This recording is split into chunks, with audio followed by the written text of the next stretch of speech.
Hey guys, a warm, sunny welcome back to the channel. I'm going to do a coffee talk this morning on a subject that I'm sure many of you have contemplated and thought about over the past few weeks. With the current economic crisis we're all facing, many of us around the world are now in lockdown. How does that affect the car market? Can we draw some positives from this? Is there any possibility of maybe picking up a bargain supercar that otherwise was out of your reach? So I thought, well, let's check that out. Let's head into my office and I'm going to show you a couple of things that I have discovered that I want to share with you.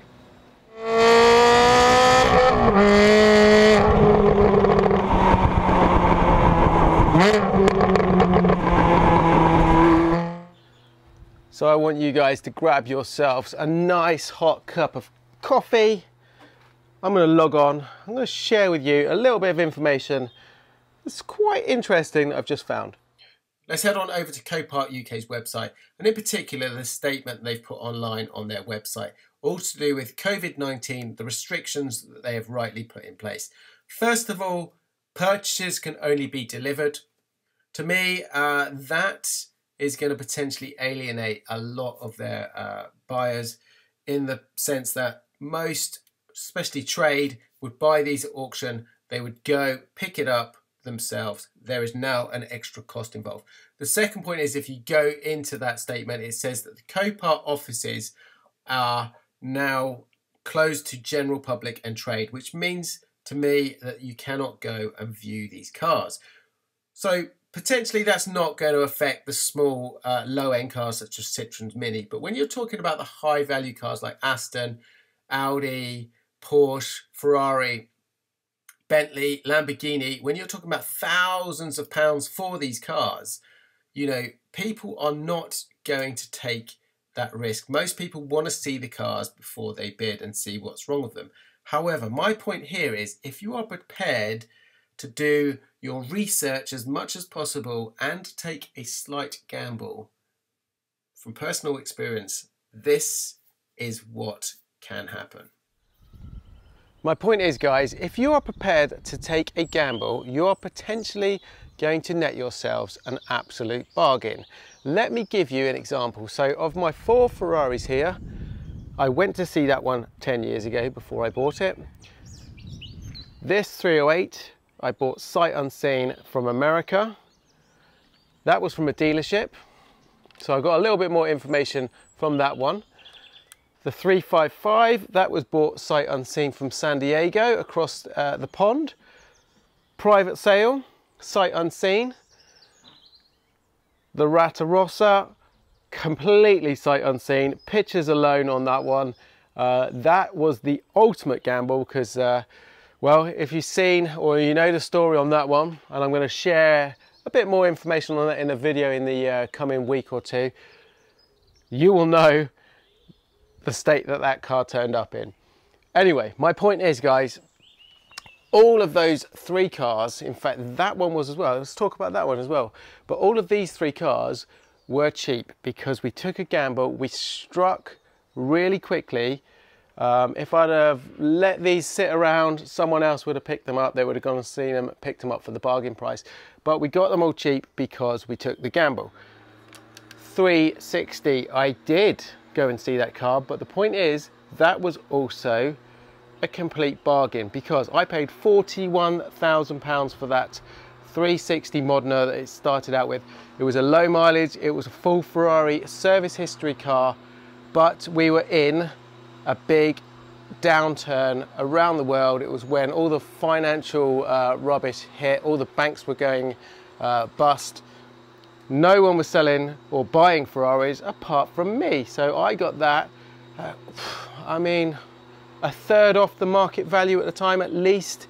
Some were going for double the price I paid for that, and it was an absolute mint car. So the point is, you can pick up bargains if you are prepared to take a bit of a gamble. So let's have a look at a potential car that I've seen on the radar. This gorgeous 2018 Lamborghini Huracan just pops up on my radar, and this is the kind of thing I'm talking about that could potentially be a big bargain with very limited people bidding on this kind of car. So let's look at the details and the numbers behind it. 2018 car, 14,500 miles, rear end damage.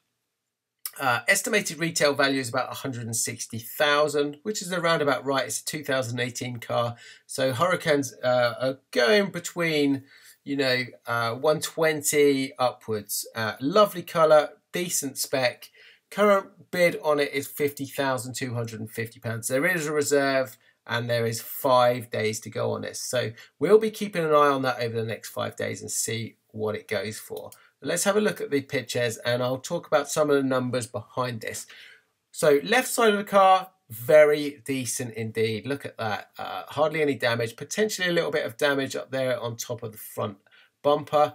Wheels, everything else completely intact on that side. No issues at all. The bulk of the damage appears to be here at the rear, and again, a second bit of damage at the front there. So let's talk about those through the pictures. So the rear of the car, which is here, appears to be kind of the primary damage on it. It looks like it's had a shunt at the rear, and let's talk about some of those numbers to replace some of these panels and things like that. What I like about this is a couple of things.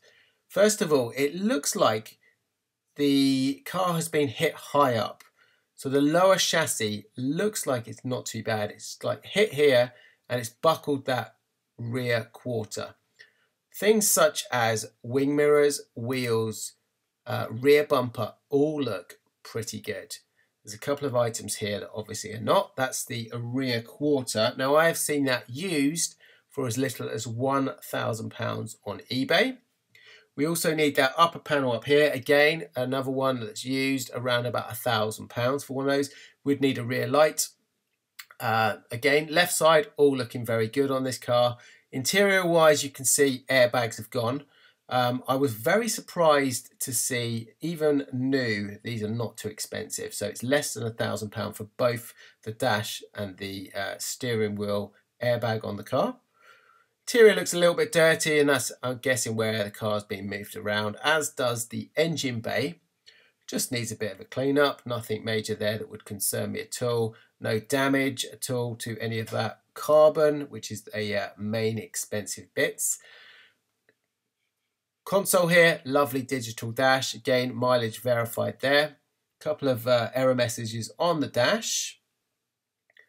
And this is kind of showing a little bit more of that rear end damage to the car. So quarter, like I say, this engine lid all looks pretty good. Be very difficult to see if there is any damage to that, but it doesn't look too bad. Again, rear grille here looks okay. Exhaust system looks okay. It really does look like it's been hit high up. Front end is the secondary part of the damage to this car. So I think this car has been hit high up and shunted into whatever was in front of it. And that's what's created this central damage on the Lambo. Now, again, looking at that, this bonnet here, this hood, about £2,000. And if you look around, I'm sure you'd find that cheaper. Front bumper, you can pick those up for about £1,000 as well. So if we have a little look here, it does look like there's a bit of frame damage and a little bit of plastics damage there. So that's all going to add up to the on the price as well. But can that be pulled out, or is that going to need to be replaced? Again, that is the gamble that you would need to take. Love the fighter pilot type of controls inside the Lambos. Really would consider buying this kind of car. It could definitely be repaired, and I would gamble selling a couple of Ferraris to fund this one for sure. Again, lovely cockpit in the Lamborghinis, and I really love this colour. The other big thing that I like about this car is carbon ceramic brakes. Now, if you watched my video yesterday on my Stradale build, I went through some of the numbers and the astronomical prices on things such as carbon ceramic brakes. You can see on this, the bit that I like is that all four corners look intact. So that is a huge expense that would otherwise cost a lot of money. So they all look good, as do all the wheels. There does look like there is a bit of damage here to this front bumper, but that's going to need to be replaced anyway. The wing all looks good. Rear wheel, left side, all good. Brake, all good.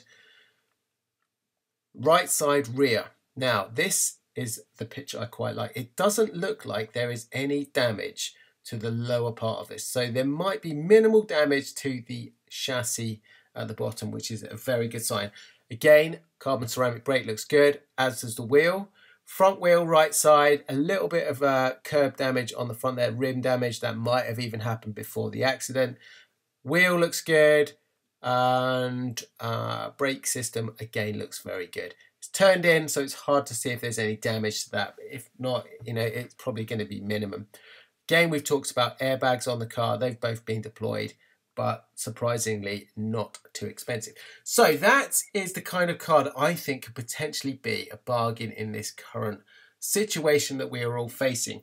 And like I say, all of those parts, the main bulk of those parts, could be had for less than £6,000. So on a car that is going to be otherwise, you know, about £150,000, let's watch this over the next few days and see what it goes for. Is this the kind of bargain that we could potentially pick up? And there you go, guys. That is my coffee talk for today. Trying to make the best out of this bad situation that we're all facing around the world. Let me know your thoughts in the comments below. How do you think this is all going to play out and affect the car market, the car prices, supercar prices? Are they going to plummet? What are your thoughts on it? Have you already found some bargains out there already and picked up anything really nice? Let me know. I'd love to hear about those ones. Anyway, hope you enjoyed it, guys. If you did, please give me a thumbs up. It really does help the YouTube algorithm. And don't forget, if you're not already, subscribe to the channel, share, and I will see you very shortly in the next one. You can also check out my Instagram channel where I post stuff on a daily basis. We'll see you very shortly again in the next one. I'm going to probably be working on the 308 tomorrow in the sunshine. Ciao for now, guys.